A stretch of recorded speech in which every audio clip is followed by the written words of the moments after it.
Hello friends, welcome back to my YouTube channel Raftaar study. तो हम Indian economy को आगे बढ़ाते हुए चल रहे हैं। जो ये हमारी जो वीडियो है वो है थर्ड वीडियो, जिसका जो टॉपिक है वो है हमारा इंडियाज इंडस्ट्रियल सेक्टर। इंडिया का जो औद्योगिक जो क्षेत्र था वो किस प्रकार से था। हमने प्रीवियस वीडियो में समझा था एग्रीकल्चर सेक्टर कैसा था। उससे पहले हमने समझा था कि हमारी इकोनॉमी किस प्रकार से वर्क कर रही थी at the time of independence. ठीक है, आज हम समझेंगे कि हमारा जो उद्योग क्षेत्र था, इंडस्ट्रियल सेक्टर था, वो किस प्रकार से था। तो आपको जो पीडीएफ है वो भी हमारे डिस्क्रिप्शन बॉक्स में मिल जाएगा। आगे चलते हैं हम, जैसे कि समझेंगे इंडस्ट्रियल सेक्टर का मतलब होता क्या है। उद्योग क्षेत्र, देखिए उद्योग क्या है। उद्योग का मतलब होता है जहाँ पे प्रोडक्शन वर्क हेल्ड होता है, कह सकते हैं जहाँ पे प्रोडक्शन चीज़ें होती हैं। तो इंडिया में क्या उस टाइम पे किस चीज़ का प्रोडक्शन हो रहा होगा, ये थोड़ा सोचने वाली बात है। ठीक है, तो आगे हम इसको आगे बढ़ाते हैं सीरीज को। तो इसमें देखिए हमारा जो टॉपिक है वो है industrial sector on the eve of independence. जो भारत का जो औद्योगिक क्षेत्र था वो आज़ादी के समय पे किस प्रकार से था। तो देखिए पहला इसमें systematic deindustrialisation. Systematic deindustrialisation का क्या मतलब है, देखिए समझते हैं हम। The decay of India's world famous handicraft industries due to the discriminatory policy of the Britishers, bleak growth of modernisation industrial due to lack of investment opportunity. देखिए क्या था, डिके ऑफ इंडियंस मतलब कि दशकों पहले जो हमारा इंडिया था वो किस में फेमस था पता है आपको? हैंडीक्राफ्ट पे। देखिए ये शब्द आप मत भूलना, हैंडीक्राफ्ट। हैंडीक्राफ्ट में जो इंडिया था हमारा वो क्या था, एक वर्ल्ड फेमस रेपुटेटेड कंट्री था वहाँ पे। क्योंकि हमारे यहाँ पर जो हैंडीक्राफ्ट जो इसको बोलते हैं हिंदी में हस्तकला। तो हस्तकला मतलब कि जो हाथों से जो कला की जाती थी, मीन जो कढ़ाई की जाती थी, हाथों से जो प्रोडक्ट बनाए जाते थे, उसमें इंडिया था वो वर्ल्ड फेमस था। लेकिन जो पॉलिसी थी यहाँ पे आ रखा है डिस्क्रिमिनेटरी पॉलिसी, जो भेदभावपूर्ण जो नीति अपना रखी थी किसने, ब्रिटिशर्स लोगों ने। उसने क्या किया, ब्लीक ऑफ ग्रोथ, इसने जो ग्रोथ था वहाँ को उसको क्या कर दिया, कम कर दिया, due to lack of investment opportunity. वहाँ पर जो इन्वेस्टमेंट था, निवेश का जो अपॉर्चुनिटी थी वहाँ पे इन्वेस्टमेंट का, वो क्या थी, कमी थी वहाँ पर। ठीक है, आप कितने भी देखिए बिजनेस तो क्या कहता है कि आपके पास कितना भी दिमाग हो, आपके पास कितना भी यदि क्या कहते हैं प्रोडक्ट्स हो तो आपके पास करने के लिए, किसी भी प्रोडक्ट को प्रोडक्शन करने के लिए, बट यदि आपके पास लेक ऑफ इन्वेस्टमेंट है, इन्वेस्टमेंट आपके पास यदि सफिशियंट नहीं है, तो आप उस बिजनेस को आगे नहीं चला सकते लंबे समय तक। तो यही हुआ था इंडिया के साथ भी, क्योंकि इन्वेस्टमेंट की अब वहाँ पे कमी थी। अब डिके ऑफ हैंडीक्राफ्ट्स, देखिए डिके ऑफ हैंडीक्राफ्ट्स का क्या मतलब है। देखिए इससे पहले मैं आपको कुछ एक फैक्ट चीज़ बताना चाहता हूँ कि जैसे क्या था, जो इंडिया का जो टेक्सटाइल इंडस्ट्री था, टेक्सटाइल इंडस्ट्रीज का मतलब यही था कि कॉटन वाला हमारा जो कपड़े टेक्सटाइल कंपनी इंडस्ट्री को बोलते हैं, कपड़े की जो इंडस्ट्री होती है उसको। जो टेक्सटाइल इंडस्ट्री था, इंडिया वॉज फेमस्ड, ठीक है ना, इन द वर्ल्ड।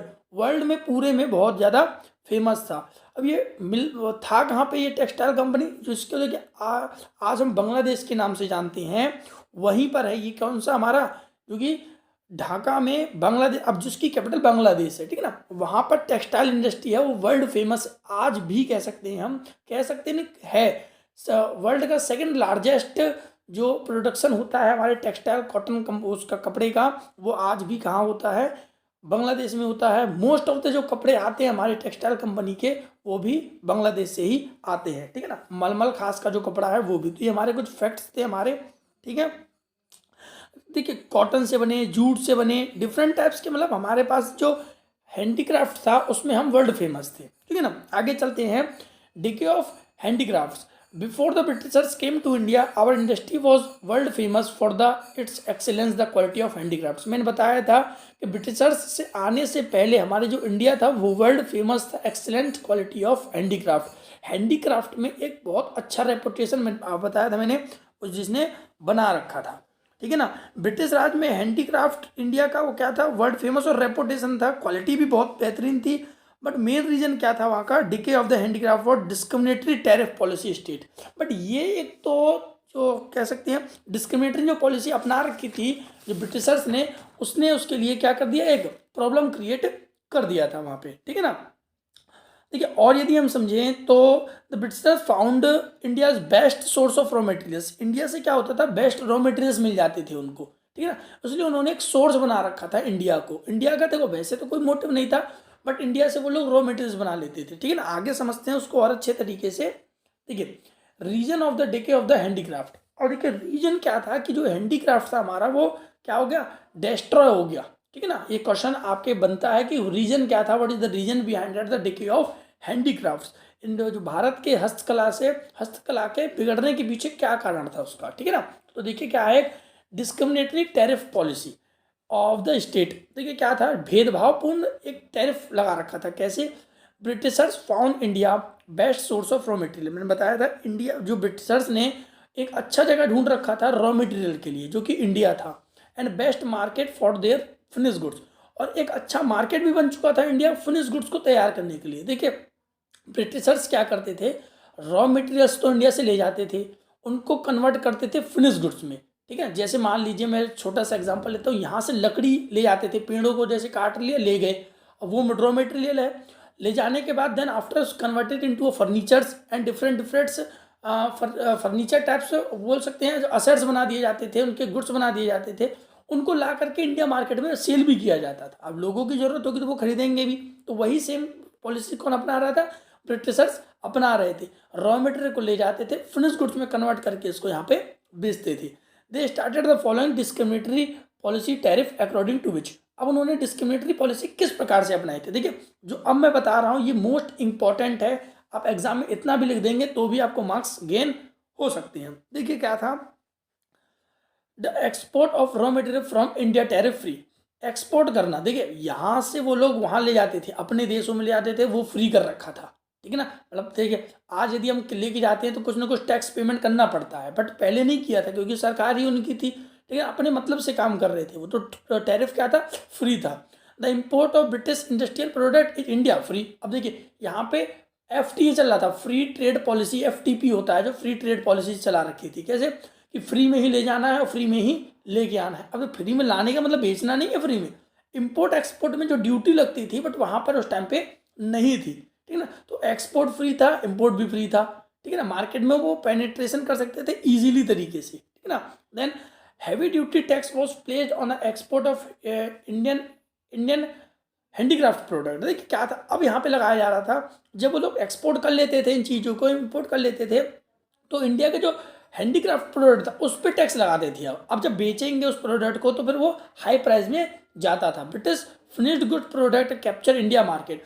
अब ब्रिटिशर्स का जो फिनिश गुड्स बना करके जो लाना था हमारे इंडिया में, वो इंडिया मार्केट को कैप्चर कर चुका था। धीरे धीरे उसने पूरे इंडिया मार्केट को कैप्चर कर लिया था, क्योंकि लोकल कोई भी जो प्रोडक्ट बनाता था, लोकल मार्केट के जो भी बनाते थे, वो उतने ज़्यादा अट्रैक्टिव नहीं थे, इफेक्टिव नहीं थे, क्योंकि इंडिया फेमस किस पे था, रॉ मटेरियल पे था। बनाते भी थे, ऐसी बात नहीं थी, बनाते भी थे, बट उतना ज़्यादा इफेक्टिवनेस, क्लियरिटीनेस नहीं आती थी, क्योंकि हमारे पास लेक ऑफ टेक्नोलॉजी भी थी।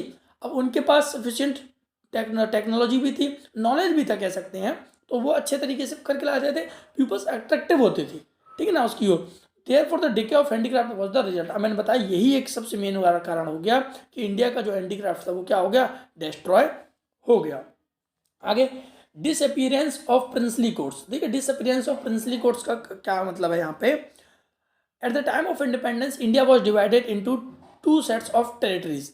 इंडिया आज़ादी के समय पे 2 भागों में, इसको 2 क्षेत्रों के भागों में बांट दिया गया था। The law of Britishers was placed both central and local government.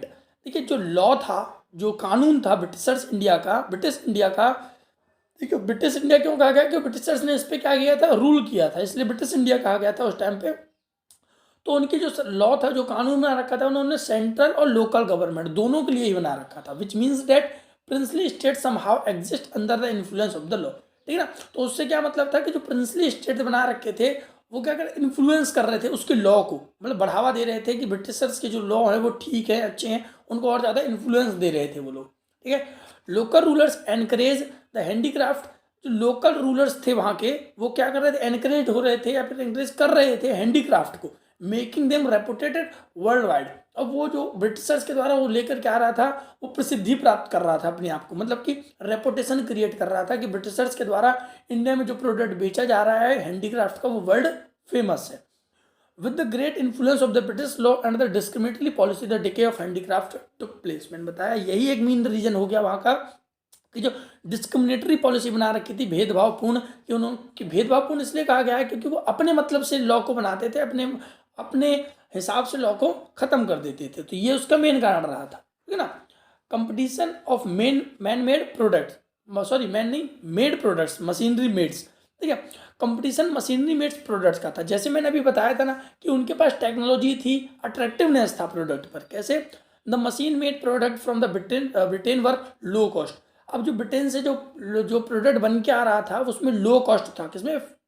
कह सकते हैं प्रोडक्शन में उनका लो कॉस्ट आ रहा था इस चीज़ को, क्योंकि मशीन से क्रिएट किया जा रहा था। ठीक है, आपको पता है लेबर है, दो प्रकार की टेक्निक्स होती हैं, लेबर इंटेंसिव टेक्निक और कैपिटल इंटेंसिव टेक्निक। तो जो ब्रिटिशर्स थे वो लेबर को ना अपना करके किसको अपना रहे थे? मशीन को अपना रहे थे। अब मशीन से क्या था? अब मशीन में थी वर्क कराया जा रहा था, 100 लोगों का काम तो अकेले मशीन कर देता है। अब 100 लोगों का जो कह सकते हैं सैलरी वेजेस था वो अकेला काम करके दे रहा है मशीन, तो इसलिए वो थोड़ा हाई कॉस्ट पड़ता था। ठीक है ना। तो हैंडीक्राफ्ट प्रोडक्ट, अब देखिए जो कंपटीशन था मैंने बताया उसका किसका जा रहा था? ब्रिटिशर्स के द्वारा जो मशीन से जो प्रोडक्ट क्रिएट किया जा रहा था, क्योंकि उसमें अट्रैक्टिवनेस था, चमक थी उसमें डिजाइनिंग थी, मतलब बहुत अच्छे अच्छे प्रोडक्ट क्रिएट किए जा रहे थे उनके द्वारा।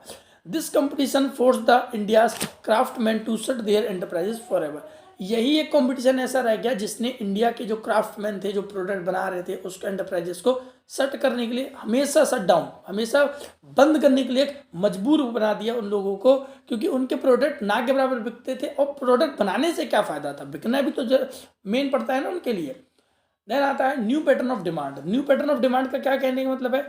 The impact of Britishers can seen on our culture and think too. देखिए इम्पैक्ट जो ब्रिटिशर्स थे उन्होंने हमारे कल्चर्स को, ट्रेडिशंस को, परंपराएं थी जितनी भी, उन सभी को उन्होंने जज किया, पहले तो सीन किया, देखा उन्होंने और उनके बारे में सोचा कि हम लोग, हमारी जो परंपरा है वो किस प्रकार से है, किस चीज़ को अडॉप्ट करते हैं, किस चीज़ को नहीं करते। तो इस प्रकार से एनालाइज किया उन्होंने भी मार्केट को, लोगों के कल्चर को, ट्रेडिशंस को।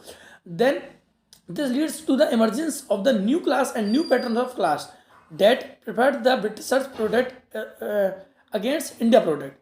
यही एक कारण बन गया था। देख, जब कोई भी आप ये कोई मार्केट को जब एनालाइज करते हैं, जैसे कहीं बाहर जा करके आप किसी मार्केट को आप एस्टेब्लिशमेंट करना चाहते हैं किसी इंडस्ट्री को, तो सबसे पहले आपको जो वर्क होता है आपका, वो मार्केट को एनालाइज करना होता है कि लोगों की नीड क्या है यहाँ पर, डिमांड क्या है यहाँ पर। ठीक है, और फिर क्या हुआ था, ब्रिटिशर्स ने जब ये सब जज कर लिया था कि नीड क्या है, उनके ट्रेडिशंस क्या है, कल्चर क्या है, क्या पहनते हैं क्या नहीं पहनते, उन्हीं चीज़ों पर थिंक करके, मतलब सोच विचार करके उन्होंने उसी प्रोडक्ट को न्यू पैटर्न में लेकर के आए थे, न्यू क्लास में लेकर के आए थे, जिससे लोगों का अट्रैक्टिवनेस ज़्यादा बढ़ा था।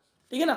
जैसे देखिए पानी है, पानी बिक तो पानी भी रहा है, बट उसमें क्या अट्रैक्टिवनेस क्या होता है? बोतल की डिजाइनिंग अच्छी कर देना। तो लोग क्या करते हैं, नॉर्मल बोतलों को ना खरीद के उसको करते हैं। ठीक है, तो देखो बेचने का तरीका होता है अपना, मार्केटिंग बहुत ज़्यादा एक ब्रॉड सिलेबस है। ठीक है ना, कह सकते हैं जो मार्केटिंग है वो भी एक थिंकिंग प्रोसेस है, बहुत अच्छे तरीके से चलता है, ब्रेन स्ट्रोमिंग प्रोसेस है।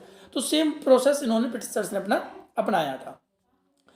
देन लास्ट समझते हैं हम, एक आया था हमारा introduction in India, introduction of railway in India. इसका जो वीडियो हमने बना दिया है, ठीक है ना, तो आप उसको भी देख सकते हैं। ठीक है ना, इसका एक स्पेशल वीडियो, बट मैं यहाँ पे डिस्कशन कर देता हूँ। देखिए अब इन सब सामान को, रॉ मटेरियल्स को लाने ले जाने के लिए कोई कुछ तो चाहिए होता। अब ये तो था नहीं कि इंडिया के बगल में ही क्या था, हमारा ब्रिटेन था, बगल में तो था नहीं, वो 7 समुंदर पार था। तो कुछ ना कुछ तो मतलब तरीका अपनाना था कि जिससे जो रॉ मटेरियल्स थे, अब 1-2 रॉ मटेरियल होते तो बात अलग थी, बैग में धर के ले आते, बट यहाँ पे तो प्रोडक्ट पूरी इंडस्ट्री चलाने की थी। तो रेलवे इस्टेब्लिशमेंट किया गया था किसके द्वारा? ब्रिटिशर्सों के द्वारा। ये चलाया गया था हमारा 1853 में। आप याद रखना 1850 में तो ये डेवलप किया गया था, बट 1853 में चला था। फर्स्ट ट्रेन कब चला था? वो 1853 में मुंबई से लेकर के थाने तक चला था, बॉम्बे से थाने तक चला था। ठीक है, एक बार मैं पढ़ देता हूँ। Railway were introduce in India by the Britishers for their own selfish. मैंने बताया जो रेलवे इंट्रोड्यूस किया गया था ये इंडिया के डेवलपमेंट के मोटिव से नहीं था, ये सेल्फिश मोटिव से था, मतलब अपने से मतलब था उनको। किस मतलब से था? In order to expand their market, अपने मार्केट को एक्सपेंड करने के लिए, क्योंकि यहाँ से रॉ मटेरियल ले जाना भारी मात्रा में और वहाँ से फिनिश गुड्स को कन्वर्ट करके लेकर के आना, ये कोई आम बात नहीं था कि छोटे छोटे चीज़ों को लाना ले जाना, एक कह सकते हैं एक एक्सपेंड फॉर्म में था, उनका क्वांटिटी ज़्यादा थी, देन उसको मार्केट में लॉन्च भी करना था। ठीक है ना, their expansion lead to decay the handicraft. और यही एक ये सब फैक्टर्स थे जिसने इंडिया के हैंडीक्राफ्ट को क्या किया था? डिस्ट्रॉय किया था। ठीक है ना। और भी इस पे इंफ्रास्ट्रक्चर डेवलपमेंट हुए थे। हम आगे इंफ्रास्ट्रक्चर डेवलपमेंट में पढ़ेंगे तो हम इंडियन रेलवे सिस्टम को फिर से दोबारा डिस्कशन करेंगे। तो होप सो आपको ये समझ में आ गया होगा कि हमारा जो इंडस्ट्रियल सेक्टर था वो किस प्रकार से वर्क उस टाइम पे कर रहा था। वर्क क्या कर रहा था, हमारी जो इंडस्ट्रियल जो सेक्टर थी वो कुल मिलाकर के डिस्ट्रॉय हो गया था, क्योंकि जो हमारी अच्छी से पकड़ थी वो थी हमारी हैंडीक्राफ्ट पर, जिसमें विभिन्न वेरियस टाइप्स के जो टैक्स थे वो इंट्रोड्यूस करके हमारे हैंडीक्राफ्ट को कुल मिलाकर डिस्ट्रॉय कर दिया। तो होप सो आपको ये वीडियो क्लियर होगी। आने वाली वीडियोज़ में हम ऐसे ही सीरीज़ को अपने आगे बढ़ाएंगे। Thank you.